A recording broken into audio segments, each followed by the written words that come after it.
তৃণমূল সরকারের আমলে যত রায়দিঘি বিধানসভা রাস্তাঘাট থেকে শুরু করে যতগুলো হয়েছে সমস্ত দেখবেন প্রধানমন্ত্রী আবাস যোজনা ম্যাক্সিমামটা কভার করেছে।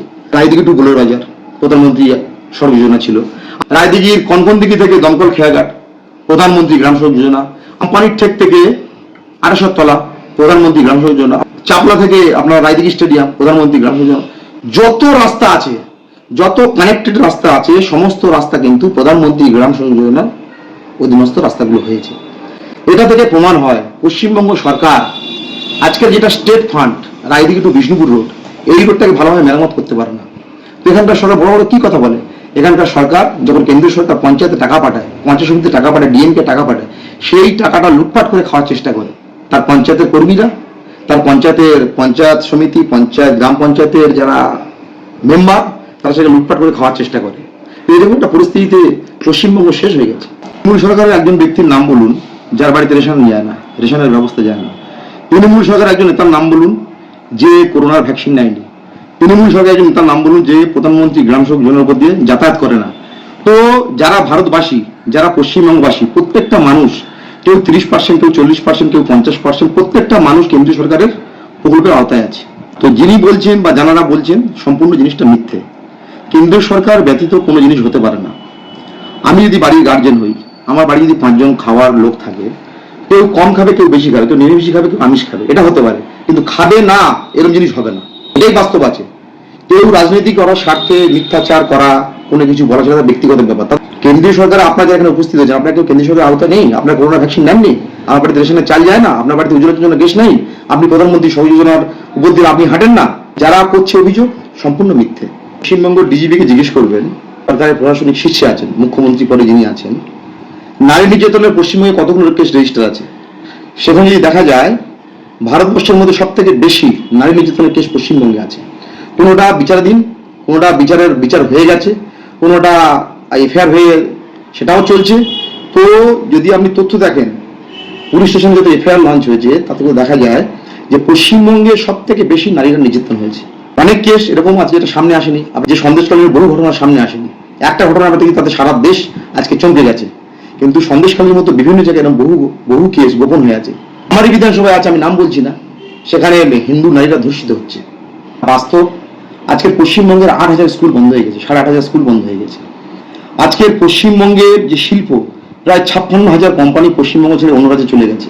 এটা থেকে প্রমাণিত হয় আজকের পশ্চিমবঙ্গের লক্ষ লক্ষ বেকার যুবক যুবতী, তারা আজকের পশ্চিমবঙ্গের বাইরে গিয়ে তারা কর্মসংস্থানের জন্য আজকে তামিলনাড়ু, কেরালা, কর্ণাটক, উত্তরপ্রদেশ, মহারাষ্ট্র, গুজরাট বিভিন্ন প্রদেশে চলে গেছে। আজকে দেখুন যখন নির্বাচন পশ্চিমবঙ্গে হচ্ছে তখন ট্রেন ভর্তি, আপনি যদি হাওড়া স্টেশন, শিয়ালদা স্টেশনে যান, দেখবেন লক্ষ লক্ষ বেকার যুবক যুবতী তারা যে পশ্চিমবঙ্গে ফিরছে। কর্মসংস্থান নেই পশ্চিমবঙ্গে, কে বললো কর্মসংস্থান নেই? যেদিন ভারতীয় জনতা পার্টি সরকার হবে 4 মের পরে, পশ্চিমবঙ্গের কোনো যুবক যুবতীকে পশ্চিমবঙ্গের বাইরে যেতে হবে না। পশ্চিমবঙ্গে যে সমস্ত কোম্পানি পশ্চিমবঙ্গ থেকে অন্য রাজ্যে চলে গিয়েছিল, নিরাপত্তার ভাবে, কর্মসংস্থানের ভাবে নয়, এখানকার যে সরকার, রাজ্য সরকার, তাদের যে কার্যকলাপ, তার জন্য এখানে কোম্পানির যে ম্যানেজমেন্ট তারা সুরক্ষিত মনে করেনি। কোনো কোম্পানি এখানে ইনভেস্টমেন্ট করতে যায় না। মমতা ব্যানার্জি প্রতি বছর এখানে বিজনেস সামিট করে। আজকে 15 বছরে পশ্চিমবঙ্গে কি হয়েছে, কি ইনভেস্টমেন্ট এসছে? কোনো কিছু ইনভেস্টমেন্ট আসেনি। আজকে পশ্চিমবঙ্গের লোক তারা গিয়ে মধ্যপ্রদেশে ইনভেস্টমেন্ট করছে। আমি বহু মিটিং করেছি মধ্যপ্রদেশের মুখ্যমন্ত্রীর সঙ্গে। আজকে নর্থ ইস্টের বহু সিএম তাদের ওখানে গিয়ে ইনভেস্টমেন্ট হচ্ছে, কিন্তু পশ্চিমবঙ্গে কোনো ইনভেস্টমেন্ট নেই। কেন? যে পশ্চিমবঙ্গে একসময় দেশকে রাস্তা দেখাতো, সেই পশ্চিমবঙ্গে ইনভেস্টমেন্ট নেই। সেই পশ্চিমবঙ্গ থেকে শিল্প চলে গেছে, পশ্চিমবঙ্গ থেকে বিভিন্ন কোম্পানি চলে যাচ্ছে। কেন? রায়দিঘি বিধানসভা অন্তর্গত যত নদী বাউন্ডারি আছে সেগুলোকে আমরা পাকাপোক্ত কংক্রিট করার ব্যবস্থা করবো। আজকে পানীয় জলের অসুবিধা আছে। এই রায়দিঘি গ্রাম পঞ্চায়েতের অধীনে, রায়দিঘি বিধানসভার অধীনে চৈত্র বৈশাখের সময় সেখানে জলকে অন্য জায়গাতে বই লোককে জল খাওয়াতে হয়। তো পানীয় জলের সমস্যা আছে, স্বাস্থ্যের সমস্যা আছে। যে রায়দিঘি হসপিটাল 100 বেডের ছিল, সেই রায়দিঘি হসপিটালকে 60 বেডের করে দিয়েছে এখানকার তৃণমূল সরকার। বাম জামানায় এই হসপিটাল ছিল 100 বেডের, আজকে সেই হসপিটাল 60 বেডের হয়ে গেছে। এখানকার হসপিটালের সুপারের কাজ হচ্ছে কি, যে হাসপাতালে ভর্তি করলে শুধুমাত্র ট্রান্সফার লেখা, এখানে চলে যাও ডায়মন্ড হারবার বলবে তোমরা চলে যাও কলকাতা। আজকে এখানকার স্বাস্থ্য ব্যবস্থা ভেঙে পড়েছে, এখানকার শিক্ষা ব্যবস্থা ভেঙে পড়েছে, এখানকার রাস্তাঘাট ভেঙে পড়েছে, এখানকার পানীয় জল নেই, এখানকার মানুষের মেডিক্লেম নেই। যে স্বাস্থ্যসাথীর নাম করে মমতা ব্যানার্জি সারা পশ্চিমবঙ্গে চালাচ্ছে। আজকে যদি ভারতবর্ষের মতো অন্য রাজ্যের মধ্যে যদি পশ্চিমবঙ্গ আয়ুষ্মান যোজনা লাগু হতো পশ্চিমবঙ্গে, তাহলে পশ্চিমবঙ্গের গরিব মানুষদের বিনা চিকিৎসায় মারা যেতে হতো না।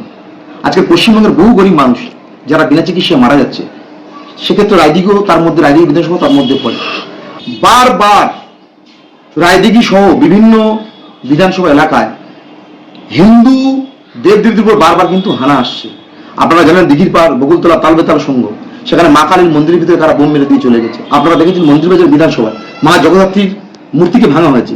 আপনারা জানেন কাকদ্বীপ বিধানসভায় মা কালীর মূর্তিকে কেটে নিয়ে যাওয়া হয়েছে। সেই মা কালীর মূর্তিকে পুলিশ এখানে পিছনে মেনে তুলে নিয়ে জেলে ভরে দিয়েছে। আজকে পশ্চিমবঙ্গে দেখবেন অবস্থা, এই ভয়ানক পরিস্থিতি থেকে মানুষ মুক্তি চাইছে। তাই পশ্চিমবঙ্গে দেখবেন এবারে ব্যাপক পরিমাণে পরিবর্তন হবে, এমন পরিবর্তন ঘটবে যা ভারতবর্ষের রাজনীতি ইতিহাসে এরকম পরিবর্তনের কোনো রেকর্ড নেই। সমস্ত রেকর্ডকে ছাপিয়ে যাবে পশ্চিমবঙ্গের পরিবর্তন। এখন রায়দিঘি বিধানসভার মানুষ বহু আগে সিদ্ধান্ত নিয়ে নিয়েছে এখানে ভারতীয় জনতা পার্টির এখানে বিধায়ক তৈরি করবে। 2023-এর পঞ্চায়েত নির্বাচনে এখানে গ্রাম পঞ্চায়েতের একাধিক জয়ী মেম্বার আছে, প্রায় 76খানা পঞ্চায়েত সমিতির মেম্বার আছে। তো মানুষ 2023, 2024 আর 24-এ রায়দিঘি বিধানসভাতে লোকসভা নিরিখে সেখানে আমরা 93% ভোট পেয়েছিলাম। তো আস্তে আস্তে পার্টি এখানে ডেভেলপ করেছে। মানুষ এবারে চাইছে পরিবর্তন। সারা পশ্চিমবঙ্গে যখন পরিবর্তন চাইছে, রায়দিঘিরও মানুষ পরিবর্তন চাইছে, ভারতীয় জনতা পার্টি এখানে যেতে চাইছে। তাই রায়দিঘিতে ভারতীয় জনতা পার্টির এখানে জয় হবে। শুধু পড়াশোনার জয় নয়, ভারতীয় জনতা পার্টির সর্বস্তরের কার্যকর্তা যারা তিল তিল করে বুথ ফেব্রুয়ারি পার্টিকে তৈরি করেছে, রায়দিঘি থেকে ভারতীয় জনতা পার্টি 1 লক্ষের বেশি ভোটে এখানে জিতবে। আমি আপনাদের বলে দিলাম, আর 4 তারিখ আমার কথা মিলিয়ে নেবে। তৃণমূল নেতা বলেছে, নাম বলুন তার। প্রার্থী কেউ চেনে? আপনি একটা প্রত্যন্ত গ্রামে গিয়ে পড়াশোনার নাম জিজ্ঞেস করুন, যে বাচ্চারা বয়স 2 বছর 3 বছর, আর তাপস মণ্ডলের নাম জিজ্ঞেস করুন, যে লোকটা তার চারিত্রিক গন্ডগোল আছে, যে লোকটা আজকের আপনার সানফিল্ম মতো কোম্পানির চিট ফান্ডের নাম করে মানি মার্কেট করে এলাকার মানুষের কোটি কোটি টাকা আত্মসাৎ করেছে, সেই লোকের লোক চিনবে কি করে? আজ খাটিতে যান না, খাটিতে গেলে কান পাততে পারবেন না আপনি। আর যারা বলছে পড়াশোনাকে আপনি এমন রায়দিঘি বিধানসভার একটা পাড়াতে একটা বাড়িতে চলে যান, প্রত্যন্ত গ্রামে, সেখানে একটা শিশুকে জিজ্ঞেস করুন, যে শিশু কথা বলতে পারে, সেও পড়াশোনার নাম বলতে পারে। রায়দিঘি বিধানসভাতে তৃণমূলের কোনো নেতা, আজকে যারা শ্রমজীবী মানুষ, তারাও বুঝে গেছে পশ্চিমবঙ্গে পরিবর্তন দরকার। কারণ যে ছেলেটা, যে মেয়েটা আজকে তার পরিবারকে ছেড়ে অন্য রাজ্যে কর্মসংস্থানের জন্য গিয়েছে, সেই ছেলে মেয়েটা জানে তার বাবা মা অসুস্থ হলে সে দেখতে পারে না। বাড়িতে যদি কেউ অসুস্থ হয়ে পড়ে, তারা থাকে অন্ধ্রপ্রদেশ, কেউ তামিলনাড়ু, কেউ কর্ণাটক, কেউ মধ্যপ্রদেশ, কেউ গুজরাট, কেউ দিল্লি, বিভিন্ন রাজ্যে তারা কর্মসংস্থানের জন্য চলে গেছে। আজকের সেই জানে কি জ্বালা বাড়ি ছেড়ে থাকা। যে মানুষটা তার পরিবারকে ছেড়ে আসবে, বাচ্চাকে ছেড়ে আছে, সে জানে তার পরিবারের কি জ্বালা। সেজন্য তারাই পরিবর্তন চাইছে।